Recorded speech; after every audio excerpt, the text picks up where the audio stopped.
With the feet of the other dog to line up and go through its stomach. So this dog's really fast, very keen, but kind of concentrate. So it's taking the time.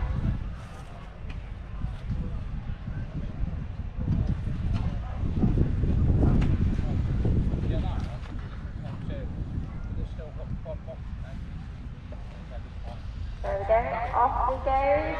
Really quick, he's seen the dummy. Just took him a little bit longer to line up. He isn't as experienced as picking his signs, so we have to give him all the encouragement we can. Well done. What we're going to do now is we're going to line up in the walk-up situation, and like we would get at a shoot day or a working test. We're going to have the Labradors and the Spaniels all in line. We're going to be walking forward. John's going to drop a dummy forward, and as we walk, Paul will throw John forward. So you just wait for Paul to get a dummy.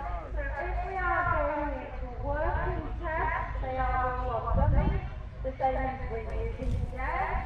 And what the judges are looking for is the dog and handler that work together as a partnership the best. So that doesn't mean the person who makes the most noise on their whistle or the dog that runs around. It's so that they look seamlessly and in harmony with very little the handler's doing